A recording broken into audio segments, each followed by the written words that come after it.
வணக்கம். ஆகாஷ்வாணி புதுச்சேரி மாநில செய்திகள் வாசிப்பவர் மலர்விழி.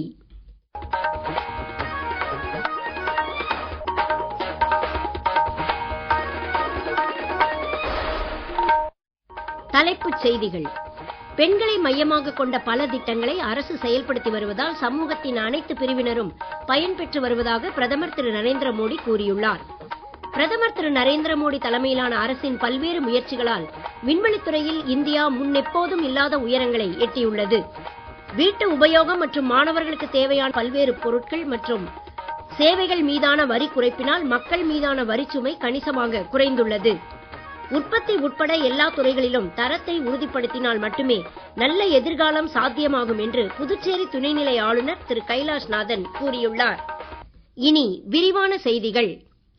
பெண்களை மையமாக கொண்ட பல திட்டங்களை அரசு செயல்படுத்தி வருவதால் சமூகத்தின் அனைத்து பிரிவினரும் பயன்பெற்று வருவதாக பிரதமர் திரு நரேந்திர மோடி கூறியுள்ளார்.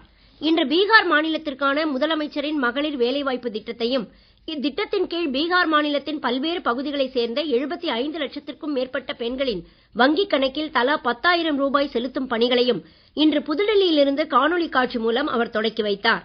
11 ஆண்டுகளுக்கு முன்னர் தொடக்கப்பட்ட ஜன்தன் திட்டமே பீகார் மாநில அரசின் புதிய திட்டத்திற்கு ஆதாரம் எனவும், ஜன்தன் வங்கிக் கணக்குகள் மூலமாகவே தற்போது பயனாளிகளுக்கு நேரடி ரொக்க மானியம் வழங்கப்படுவதாகவும் அவர் கூறினார். நாட்டில் 3 கோடி பெண் தொழில் முனைவோர்களை உருவாக்கும் இலக்குடன் மத்திய அரசு செயல்பட்டு வருவதாகவும், ஏற்கனவே 2 கோடிக்கும் மேற்பட்ட பெண் தொழில் முனைவோர் கிராமப்புறங்களில் உருவாகி இருப்பதற்கு முத்ரா, ட்ரோன் தீதி போன்ற திட்டங்களே காரணம் என்றும் பிரதமர் தெரிவித்தார். புதிய திட்டத்தின் கீழ் பீகார் மாநிலத்தில் குறைந்தபட்சம் வீட்டிற்கு ஒரு பெண் வேலைவாய்ப்பு பெறுவதால் சமூகத்தில் செல்வச் செழிப்பு பரவலாகும் என்று அவர் மேலும் குறிப்பிட்டார். பிரதமர் திரு நரேந்திர மோடி தலைமையிலான அரசு மக்கள் சேவை நல்லாட்சி என்ற தாரக மந்திரத்தின் அடிப்படையில் நாட்டில் மாற்றங்களையும் முன்னேற்றத்தையும் கொண்டுவர அயராது உழைத்து வருகிறது. அரசின் பல்வேறு முயற்சிகளால் விண்வெளித்துறையில் இந்தியா முன்னெப்போதும் இல்லாத உயரங்களை எட்டியிருப்பது குறித்து இன்று சேவை திருவிழா என்னும் இந்த சிறப்பு தொடரில் காண்போம். பிரதமர் திரு நரேந்திர மோடியின் தலைமையின் கீழ் பரந்த விண்வெளி உடனான இந்தியாவின் தொடர்புகள் கற்பனையை மிஞ்சிய அபார சாதனைகளையும் அசாதாரண கண்டுபிடிப்புகளையும் எட்டியுள்ளன. இவ்வாண்டு தேசிய விண்வெளி தினத்தன்று பிரதமர் திரு நரேந்திர மோடி கூறியது போல விண்வெளித்துறையில் சாதனை மேல் சாதனை படைப்பது இந்தியாவின் இயல்பாகவே மாறியுள்ளது. स्पेस सेक्टर में एक के बाद एक नए माइलस्टोन गणना ये भारत और भारत के वैज्ञानिकों का स्वभाव बन गया है. 2 साल पहले ही भारत पहला ऐसा देश बना था जिसने चंद्रमा के साउथ पोल पर पहुंचने का इतिहास रचा. செமி கிரையோஜெனிக் என்ஜின் உட்பட அதிமுக்கிய விண்வெளி தொழில்நுட்பங்களில் இந்தியா துரிதமான முன்னேற்றங்களை எட்டியுள்ளது. செயற்கைக்கோளின் ஒரு பகுதியை விண்வெளியில் வைத்தே மற்றொரு பகுதியுடன் இணைத்து பிரிக்கும் தொழில்நுட்ப ஆற்றல் பெற்றுள்ள உலகின் 4வது நாடாக கடந்த ஜனவரியில் இந்தியா உருவெடுத்தது. குரூப் கேப்டன் சுபான்ஷு சுக்லாவின் வெற்றிகரமான விண்வெளி பயணம் இந்திய விண்வெளி வீரர் ஒருவருடன் இந்திய விண்கலம் ஒன்றை விண்ணுக்கு அனுப்புவதற்கான ககன்யான் திட்டத்தின் வெற்றிக்கு முதல் படியாகவே அமைந்துள்ளது. 2035ஆம் ஆண்டிற்குள் இந்திய விண்வெளி நிலையம் ஒன்றை விண்வெளியில் அமைக்கவும் திட்டமிடப்பட்டுள்ளது. இந்த எல்லா வெற்றிகளுக்கும் விண்வெளி தொழில்நுட்பத்தின் வளர்ச்சியில் தனியார் துறையினர் உட்பட அனைத்து தரப்பினரையும் ஈடுபடுத்தும் வகையிலான அரசின் கொள்கை தலையீடுகளே காரணம். இது குறித்து பிரதமர் திரு நரேந்திர மோடி பேசுகையில், जब स्पेस जैसे फ्यूचरिस्टिक सेक्टर को देश में अनेक पाबंदियों से बांध दिया गया था, हमने इन बेड़ियों को खोला.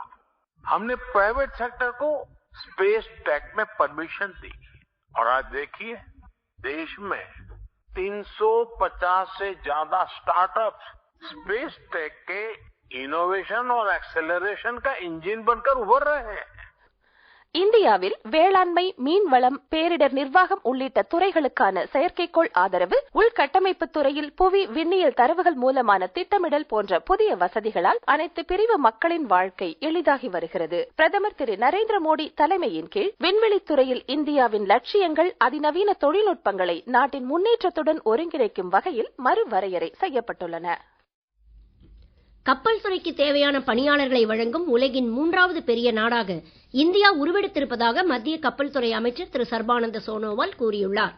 இன்று சென்னை அருகே உத்தண்டியில் இந்திய கடல்சார் பல்கலைக்கழகத்தின் 10வது பட்டமளிப்பு விழாவில் உரையாற்றிய அவர், கப்பல் துறையின் நிதி தேவைகளை பூர்த்தி செய்யும் வகையில் 20,000 கோடி ரூபாய் அடிப்படை நிதி உருவாக்கப்பட்டுள்ளதாக தெரிவித்தார். நீங்கள் கேட்டுக்கொண்டிருப்பது மாநில செய்திகள். ஆகாஷ்வாணி செய்திகளை நேயர்கள் உடனுக்குடன் தெரிந்து கொள்ள எமது புதுச்சேரி மண்டல செய்தி பிரிவின் சமூக ஊடகங்களான @airnewspuduwai என்ற எக்ஸ் பக்கத்தையும், all India radio news Puducherry என்ற Facebook பக்கத்தையும், @RNU புதுச்சேரி என்ற யூடியூப் சேனலையும் அணுகலாம்.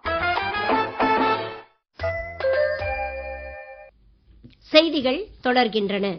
நாட்டில் தற்போது அமலாகி வரும் அடுத்த தலைமுறை ஜிஎஸ்டி சீர்திருத்தங்கள் மறைமுக வரி கட்டமைப்பை எளிமைப்படுத்துவதில் முக்கிய நடவடிக்கையாக அமைந்துள்ளன.